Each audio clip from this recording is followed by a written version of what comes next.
Nossa capacitação tecnológica e integração lavoura, pecuária, floresta de hoje fala sobre estratégias, como fazer para implantar um sistema parcial, incluindo apenas pecuária e floresta.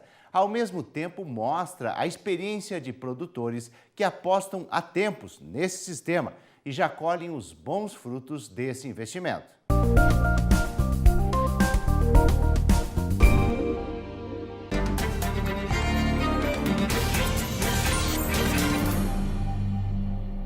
Nessa primeira aula, nós vamos basicamente focar as principais estratégias da integração lavoura-pecuária e suas áreas recomendadas para o bioma do Cerrado. E numa segunda etapa, nós vamos falar das principais espécies florestais utilizadas na integração lavoura-pecuária-floresta dentro do bioma Cerrado, de acordo com a nossa experiência. Nós estamos há aproximadamente 10 anos trabalhando com esse tema, principalmente no estado do Mato Grosso, e nós vamos tentar passar para vocês a nossa experiência, o nosso know-how, o nosso conhecimento sobre esse tema. Bom, o exemplo 5 já é um exemplo da estância Ana Sofia, já em Cuiabá, do seu Arno, aonde ele utiliza, em vez de usar eucalipto, ele usa teca, né? É uma espécie de alto valor agregado, né?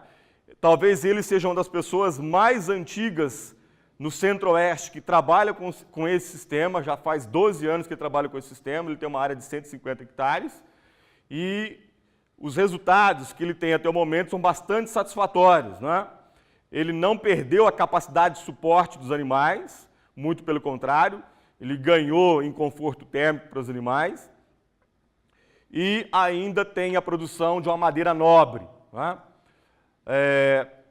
Então vale a pena destacar essa questão da teca nesse sistema silvopastoriço. Bom, uma outra forma de fazer a integração é a lavoura e floresta. Como é que eu vou integrar lavoura e floresta? Em que situações eu vou integrar lavoura e floresta? Eu vou fazer esse tipo de integração quando o seu componente arbóreo não permitir a entrada da pecuária, ou seja, não permitir a entrada de bovinos. Por exemplo, eu quero produzir látex, ou seja, quero plantar seringa e produzir látex. É complicado, você não pode deixar o bovino entrar nessa área porque ele pode danificar o painel da sua seringueira. Então todo o teu investimento será perdido, né, nesse caso. Então nesse caso, o componente animal está fora do sistema. Então nós podemos fazer uma integração lavoura e floresta. E o que a lavoura faz? Qual que é o papel da lavoura? O papel da lavoura, na verdade, é amortizar o custo de implantação do componente florestal. Só para a gente ter uma ideia, hoje, aproximadamente, o custo de 1 hectare de seringa está em torno de R$7.000. Então é extremamente importante que você tenha, no início do processo, nos primeiros 4, 5 anos, a lavoura para ela ir produzindo e amortizando esse custo de implantação do componente florestal, né? É o que acontece, por exemplo, lá em Querência, no Vale do Xingu, do estado do Mato Grosso, na fazenda do Certeza do seu Neuri, aonde ele tem uma área de seringa e ele utilizou a lavoura em consórcio com a seringa nos primeiros 4 anos, né? Só para vocês terem uma ideia, segundo cálculos do proprietário, o ganho da lavoura, a renda da lavoura nesses primeiros 4 anos, amortizou 70% do custo de implantação da seringa dele, que girou em torno de R$7.000. Então é um excelente negócio a você integrar, fazer a integração lavoura-floresta nessa situação. Pode ser feito também, por exemplo, com a pupunha, tá? Seria também um outro exemplo de fazer integração lavoura e floresta. Bom, finalmente, nós temos a integração lavoura, pecuária, floresta. Ou seja, eu tenho um pasto degradado e eu quero chegar nessa situação aí, um pasto recuperado e arborizado, né? O que eu posso fazer? Qual a estratégia que eu posso fazer para chegar nesse ponto? Então eu posso usar aí a integração lavoura, pecuária e floresta, né? É um sistema mais complexo, né? Apresenta o uso intensivo do solo e, nesse caso, a lavoura, de novo, ela serve para amortizar o custo da implantação dos componentes, tanto florestal quanto pecuária, né? Instalação de cerca, bebedouro, né? Tudo isso demanda investimento que a lavoura, nos primeiros 3, 4 anos, vai amortizar. O que acontece normalmente é o seguinte, pessoal. Se você está utilizando uma espécie de crescimento rápido, por exemplo, eucalipto, você pode, com um ano e meio, você pode já entrar com o componente pecuário no sistema. Então, você teria primeiro e segundo ano, lavoura e floresta, né? E a partir de então, você poderia entrar com o componente pecuário, você teria então a pecuária e a floresta, daí por diante até o abate do componente florestal. Se nós estivermos utilizando espécie de crescimento muito lento, por exemplo, uma castanheira do Brasil, nesse caso nós precisamos de pelo menos 6 anos do componente lavoura. Você não consegue entrar com os animais dentro do sistema antes dos 6 anos. Então você precisa fazer lavoura nos primeiros 6 anos, para depois você entrar com a pecuária. E nós podemos fazer uma média disso aí, nós podemos utilizar um componente arbóreo de crescimento intermediário, como por exemplo a teca ou o mogno africano. Então nesse caso, normalmente a gente utiliza os 3 primeiros anos de lavoura e floresta, e a partir do 3º ano você trabalha com a pecuária e a floresta. E aí está um exemplo de recuperação de pastagem degradada utilizando a integração lavoura, pecuária e floresta. Essa é uma área bem ao norte do estado do Mato Grosso, de logística muito complicada, inclusive para fazer a lavoura, e o proprietário nos procurou e a gente sugeriu para ele que ele fizesse essa recuperação de pastagem utilizando os sistemas de LPF, onde ele utilizaria o milho no primeiro ano, porque a fazenda necessita de milho, então ele fez um milho, então ele preparou o solo, corrigiu o solo, plantou o milho consorciado com a braquiária, colheu-se o milho e aí você já tem o seu sistema recuperado, a sua pastagem recuperada, porque ele usou, nesse caso ele usou o mogno africano, o Caivorensis, e o mogno africano aí com 2 anos você consegue entrar com bezerras desmamadas, recém-desmamadas, dentro do processo. Na outra parte da fazenda ele fez a mesma coisa e usou teca. Então são 2 alternativas, bastante interessante, pois é uma madeira de alto valor agregado. Ele que tem problema de logística, ele precisa ter uma madeira de alto valor agregado para conseguir então ter um mercado e valer a pena fazer esse sistema. Bom, então nós falamos até então das estratégias de integração lavoura, pecuária e floresta e principalmente aonde, em quais situações que elas seriam as mais recomendadas.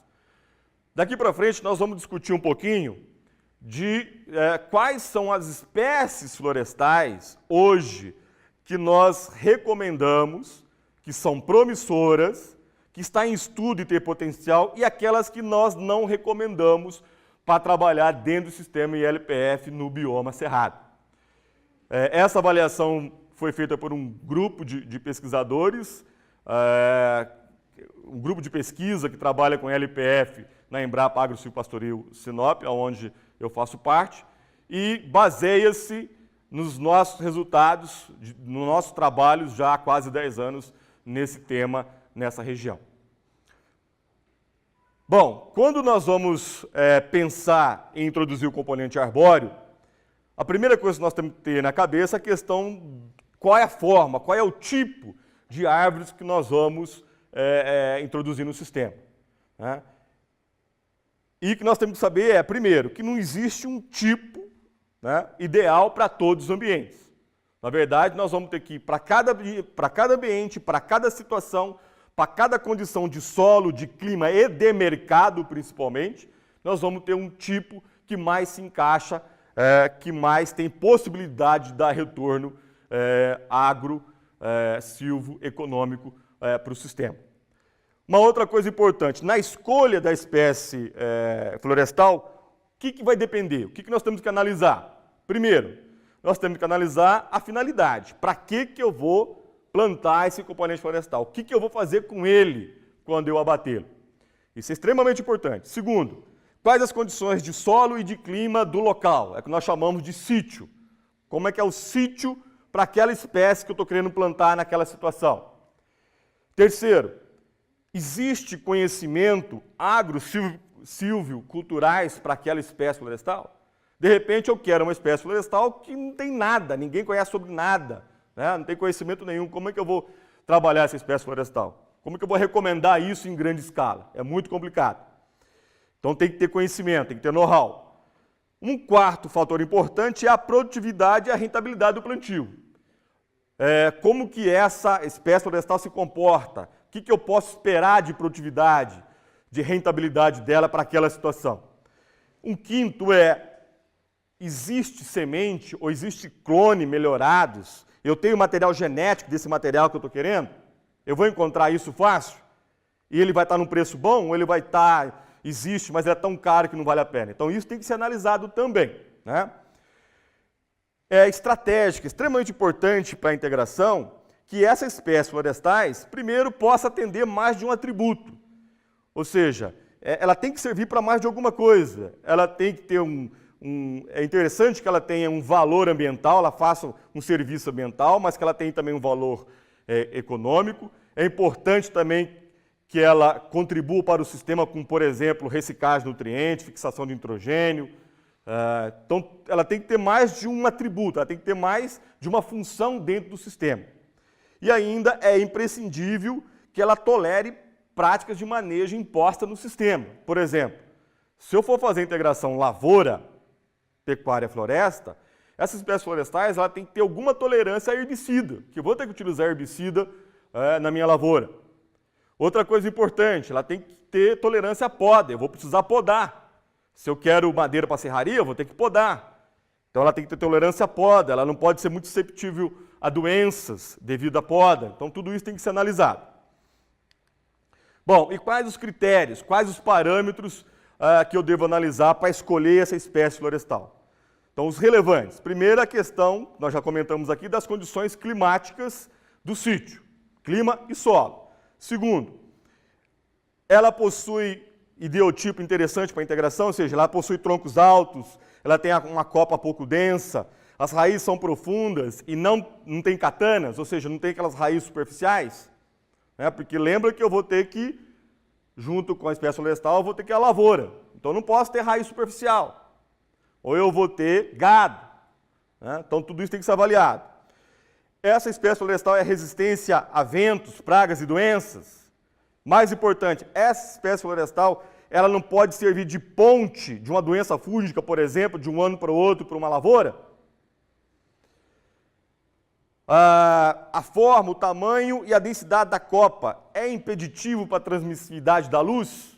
Ou seja, essa espécie florestal deixa passar luz para o sistema? Né? É extremamente importante essa característica. E ainda, o exudado dessas espécies florestais ela é alopático para a minha lavoura, para aquela espécie agrícola que eu vou utilizar, ou para a minha forragem que eu vou utilizar? Ou mais ainda, aquele exudado é tóxico para os animais? Né? Então isso tem que ser avaliado, todos esses critérios têm que ser avaliados, e tem dois critérios que são fundamentais, que seria a velocidade de crescimento inicial dessas espécies florestais e a sua taxa de sobrevivência, isso é importantíssimo. Então tem que ter uma boa taxa de crescimento inicial e tem que ter uma alta taxa de sobrevivência no transplantio, e ainda, evidentemente, tem que ter mérito econômico. Né? Eu não vou plantar uma espécie florestal porque eu acho ela bonita. Ela tem que ter valor econômico, ela tem que ser viável economicamente. Né? Então tudo isso são os critérios que nós vamos utilizar na hora de escolher uma espécie florestal. Bom, então diante da nossa experiência, esse grupo classificou algumas espécies florestais como atualmente recomendadas para o sistema LPF. E a primeira recomendação é o eucalipto, né? Primeiro que é uma espécie exótica, e isso é importante também, pessoal, principalmente dependendo da legislação ambiental de cada estado. Às vezes tem estado que é extremamente restritivo ao uso de espécies nativas, então tem que checar isso. Então, ela é exótica, né?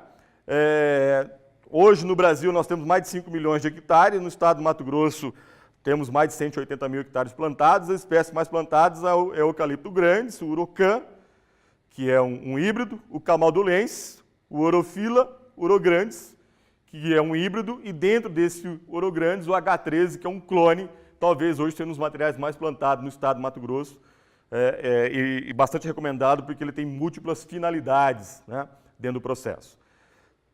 E quais as principais finalidades do eucalipto? Então, a primeira finalidade, nós temos que pensar em serraria, que é o quê? Que tem maior valor agregado, primeira coisa. Segunda finalidade, nós podemos trabalhar é morões e lascas tratadas. É um nicho de mercado bastante interessante, principalmente se a gente estiver em região de pecuária. Muito interessante a gente ficar atento a essa possibilidade de mercado. Ainda, escora para construção civil. Em várias cidades hoje do Cerrado, né? Do Centro-Oeste, está num boom de crescimento e a demanda por escórias na construção civil é muito elevada, é um nicho de mercado bastante interessante. E o último, o que sobrar, né, o descarte, é lenha. Nós temos que pensar eucalipto para lenha só em últimos casos. Por quê? Porque é uma situação de baixo valor agregado, é um produto de baixo valor agregado, que qualquer distância acima de 100 km da fonte inviabiliza o processo. Então nós temos que ficar muito atentos a essa questão de plantar eucalipto pensando só em lenha. Por que eucalipto é importante para a LPF? Quais são as características que diferenciam ele? Primeira questão das múltiplas finalidades, discutimos atrás. Então, lenha e serraria. Tem uma grande diversidade de materiais. Nós temos hoje espécies, híbridos e clones para qualquer finalidade que você imaginar. Eu quero para produzir celulose, eu tenho os melhores materiais. Eu quero para serraria, eu tenho os melhores materiais. Eu preciso para um solo arenoso, tenho os materiais indicados, adaptados para solo arenoso. Materiais para solos mais pesados, temos. Então, nós temos uma gama muito alta de materiais de eucalipto que favorece a introdução dele nos sistemas LPF. Tem uma disponibilidade muito grande de tecnologias e insumos. Né? Ele apresenta tronco alto, sistema radicular profundo e sem catanas. Tem um rápido crescimento inicial, uma baixa taxa de mortalidade. E temos materiais aí bastante produtivos. Tem boa tolerância a ventos, pragas e doenças. Tem uma boa transmissibilidade de luz, principalmente se você fazer o manejo adequado dele. E ainda apresenta pouca alelopatia e nenhuma toxicidade para os bovinos. Então, tudo isso leva a utilizá-lo ele na integração lavoura, pecuária, floresta dentro do bioma cerrado. Quais as configurações hoje que nós preconizamos para o eucalipto dentro dos sistemas LPF? Então, distância entre renque. Nós temos que observar o maquinário, ou seja, a logística, o que eu vou entrar dentro do sistema, qual é a largura da minha barra de aplicação, qual é a largura da minha colhedeira. Então, primeira coisa é verificar a logística para você definir o espaçamento entre renques. E no mínimo, hoje nós falamos que esse espaçamento tem que ser acima de 15 metros. E a distância de uma planta a outra? Aí depende muito das questões de solo e de clima da região. Normalmente varia de 2 a 4 metros. E os renques, de 1 a 3 linhas, normalmente é o mais utilizado. Existe uma tendência hoje, principalmente pela escassez de mão de obra no campo, de nós trabalharmos com menos planta, ou seja, renques formado por uma linha só. Você tem um número menor de indivíduos por hectare, mas sendo tratado, sendo manejado, sendo cuidado de forma melhor, visando a produção de serraria. Essa é a tendência hoje que nós apontamos para o produtor. Esse é o nosso objetivo, né? Outro material bastante interessante, eu particularmente sou fã, é a teca. Né? Ela é exótica, né? A origem dela é sudeste da Ásia. Nós temos hoje, o estado do Mato Grosso, para vocês terem uma ideia, é o estado maior produtor de teca do Brasil, passa de 64 mil hectares.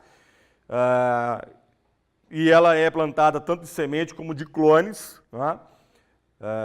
E tem até uma boa disponibilidade de materiais. Finalidades, nós temos que pensar em serraria sempre, né? É uma madeira de alto valor agregado e possivelmente pensando na exportação no mercado externo, que porque sempre está comprador e vai ser sempre comprador para essa madeira nobre. No segundo momento, num primeiro desbaste, se não dá para serraria, você pode pensar em trabalhar com morões e lascas tratadas, né, pensando aí em cercas. É um nicho de mercado interessante.